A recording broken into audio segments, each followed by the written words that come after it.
అయితే ఏమైంది, జీవన్ రెడ్డి కాంగ్రెస్ పార్టీ నుంచి పోటీ చేసిండు. తర్వాత అక్కడ డాక్టర్ సంజయ్ ఏది బీఆర్ఎస్ పార్టీ నుంచి పోటీ చేసిండు. డాక్టర్ సంజయ్ ఏది జీవన్ రెడ్డి గారి పైన కొంత మెజారిటీతో గెలిచిండు. గెలిచిన తర్వాత ఏమైంది, బీఆర్ఎస్ పార్టీ అభ్యర్థి అక్కడ గెలవడంతో ఇక్కడ జీవన్ రెడ్డి గారు కొంతవరకు స్తబ్దుగా ఉన్నారు. ఈ నేపథ్యంలో ఆ తర్వాత ఏది పార్టీ ఫిరాయింపులు, తర్వాత జంపింగ్లు, ఇవన్నీ కార్యక్రమంలో భాగంగా అక్కడ డాక్టర్ సంజయ్ ఏది కాంగ్రెస్ పార్టీలకు జంప్ అయినట్టుగా సమాచారం, అంటే ఒక చర్చ జరిగింది. అయిపోయిండు, కండువా కూడా కప్పుకున్నాడు, అయిపోయిన తర్వాత ఏమవుతుంది ఇక్కడ అంటే, చాలా కాలం నుంచి పార్టీని నమ్ముకొని కాంగ్రెస్ పార్టీకి విధేయంగా ఉంటూ, కాంగ్రెస్ పార్టీ అంటే గతంలో ఇక్కడ వైఎస్ రాజశేఖర రెడ్డి అంటే అప్పుడు ఆదేశాల మేరకు అప్పుడు కేసీఆర్ మీద కూడా పోటీ చేసిండు జీవన్ రెడ్డి. ఇట్లా పార్టీ కోసమే పనిచేసి పార్టీ కోసమే మొత్తం కూడా జీవితం అంతా అర్పించినటువంటి జీవన్ రెడ్డి ఇప్పుడు ఆవేదన చెందుతున్నాడు. అంటే ఇతర పార్టీల నుంచి వచ్చినటువంటి జంప్ అయినటువంటి నాయకులకు ఎక్కువ ప్రియారిటీ ఇస్తున్నారు. తర్వాత ఆ నాయకులు చెప్పినటువంటి వాళ్ళకే ఇక్కడ నామినేటెడ్ పోస్టులు, కథా కార్ఖానా అంతా కూడా జరిగిపోతూ ఉంది. మరి కాంగ్రెస్ పార్టీని నమ్ముకున్నటువంటి నా పరిస్థితి ఏందని చెప్పేసి ఆయన గతం నుంచి ఆవేదన వ్యక్తం చేస్తూ ఉన్నాడు.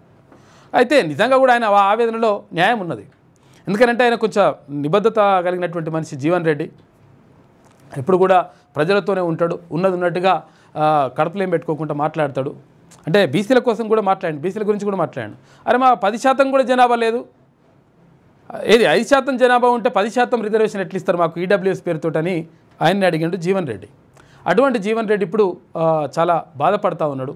అంటే కాంగ్రెస్ పార్టీని నమ్ముకున్నా నేను, కాంగ్రెస్ పార్టీ నాకు అసలు యాక్చువల్గా మంచి చేయాలి, తర్వాత అన్ని రకాలుగా ఉండాలి, కానీ అండగా ఉంటామని చెప్పి హామీ ఇవ్వాలి. ఎందుకనంటే కాంగ్రెస్ పార్టీ అధికారంలో ఉంది.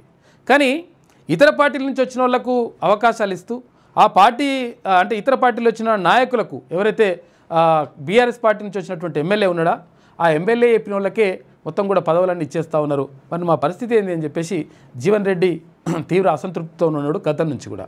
ఈ గతం నుంచి కూడా ఉంటే ఆయన అక్కడ మంత్రి శ్రీధర్బాబు పైన కానీ, తర్వాత అడ్లూరు లక్ష్మణ్ పైన కానీ కొన్ని ఆరోపణలు చేసినట్టుగా తెలుస్తూ ఉంది. ఏదేమైనప్పటికీ అడ్లూరు లక్ష్మణ్ కుమార్ సౌమ్యుడు తర్వాత ఆయన కూడా మాట్లాడినట్టు జీవన్ రెడ్డి గారితో మాట్లాడేసి అట్లేం లేదన్న 100% మేము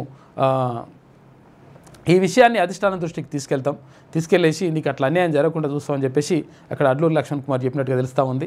ఏదేమైనప్పటికీ అక్కడ జీవన్ రెడ్డి గారు మొత్తం మీద ఆవేదనలో ఉన్నాడు. ఎందుకంటే సొంత పార్టీలకు అన్యాయం జరుగుతుంది, ఇతర పార్టీల జంపు జలానికి మంచి జరుగుతుంది అనేది ఆయన వాదన.